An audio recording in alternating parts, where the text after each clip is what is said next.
Hello everyone, and welcome to this video where I'm going to teach you how to speak like in Bridgerton. I'm even dressed for the occasion, look at this. This is called commitment. No, I actually have this outfit because I went to a Bridgerton themed party. It was awesome. But anyway, this is how to speak like in Bridgerton.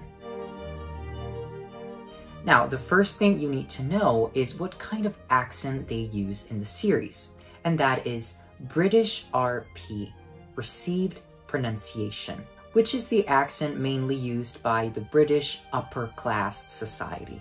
And so it's an accent that is used by a very small percentage of the British population. Less than 8% of British people, I believe, actually talk like this, because this is a very clean, neutral way of speaking. RP is the kind of pronunciation that they teach you in schools and the pronunciation that you will find on dictionaries. Now, is this accent in Bridgerton historically accurate? You guessed it. No, it's not.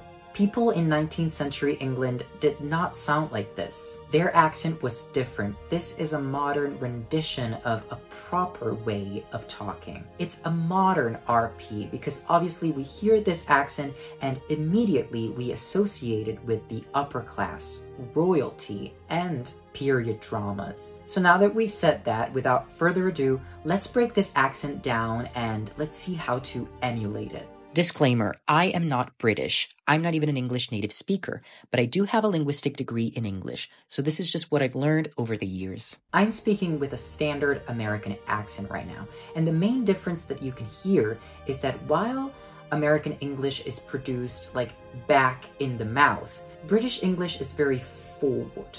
So try to imagine the sound traveling from the back of your mouth forward to your lips and to your teeth.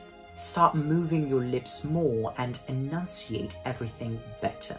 Could you hear that? That already makes a huge difference. So try to imagine the sound moving forward to your lips and to your teeth. But then, of course, now we need to talk about specific sounds that you need to make in order to sound British. The most important thing that you need to do is to drop your R's. What does that mean? So in American English, I take American English as an example because it's the one I speak and it's the one that I feel like a lot of you are used to hear in the media because it's very common. So in American English, you always pronounce the R. So you say teacher, burn, word, for. The R is very present. But in British RP, that R is dropped.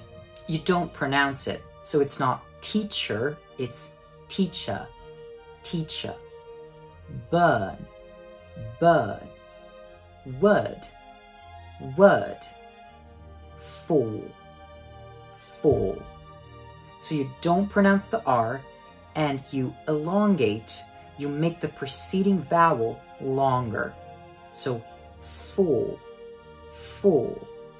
So it's not Lord Bridgerton, it's Lord Bridgerton, Lord. Lord Bridgerton. Lord Bridgerton. Lord Bridgerton.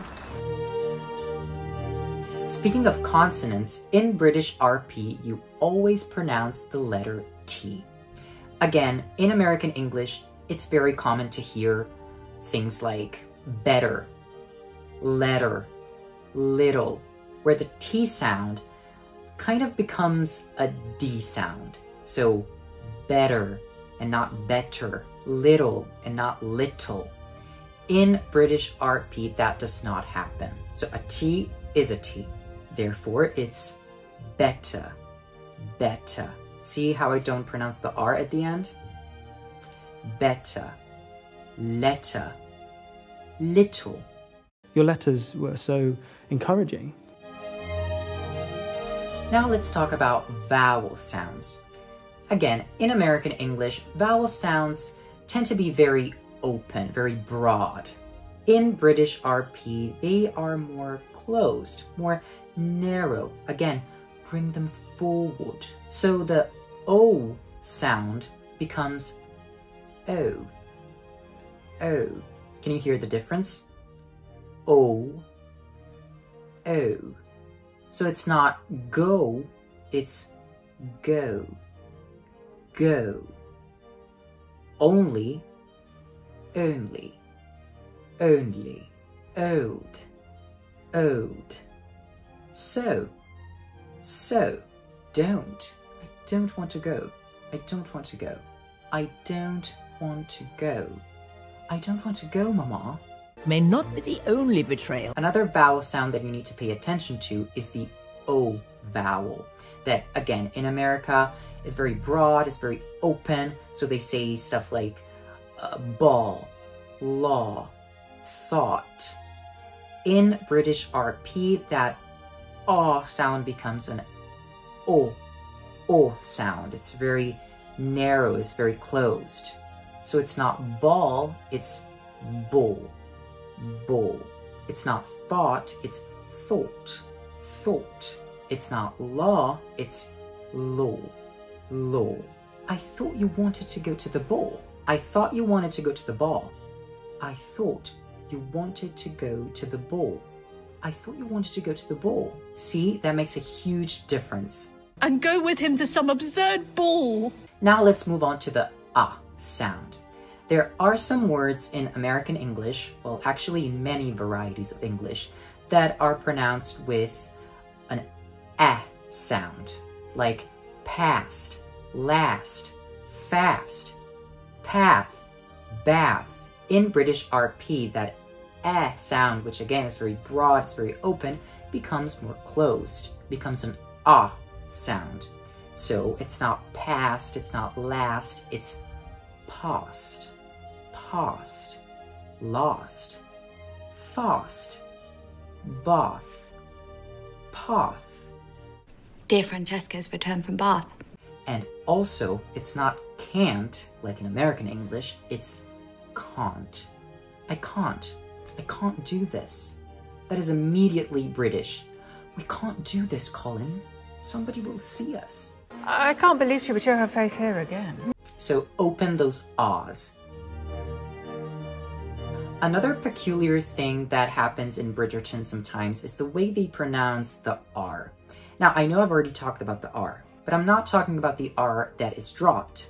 I'm talking about another kind of R. You only drop the R if it's preceded by a vowel and if it's followed by a consonant, or if it's the last letter of the word. But if that's not the case, so if the R is between two vowels or between two consonants, you cannot drop it, you have to pronounce it.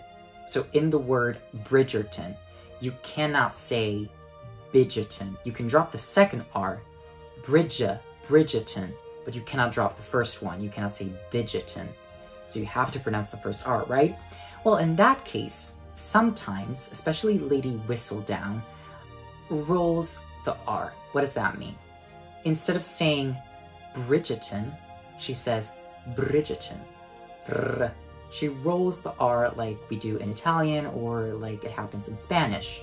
If you don't know how to produce that sound, all you need to do is make your tongue vibrate against your upper teeth. Brr, brr.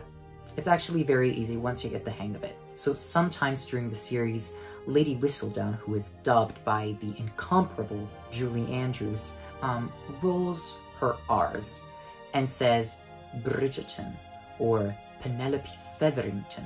In the household of the widowed Viscountess Bridgerton. Now, this is not a must. You don't have to do this. And I actually wouldn't recommend it because this sounds very dated. It's more of a peculiarity that you can use here and there to sound more fancy, I guess. Now, of course, there are so many things that make up an accent. It would be impossible to talk about them all in one video. Nonetheless, I think that in this video, we covered the most important sounds, and I gave you some pretty solid tips on how to master this accent. But before we go, another tip that I want to give you is that if you want to learn an accent, whatever accent it may be, try to imitate what you hear. So when you watch Bridgerton, when you watch the series, pause and try to emulate what you heard. This technique is called shadowing, because just like a shadow, you try to stay behind what you hear. And it's actually a very, very efficient way of learning an accent.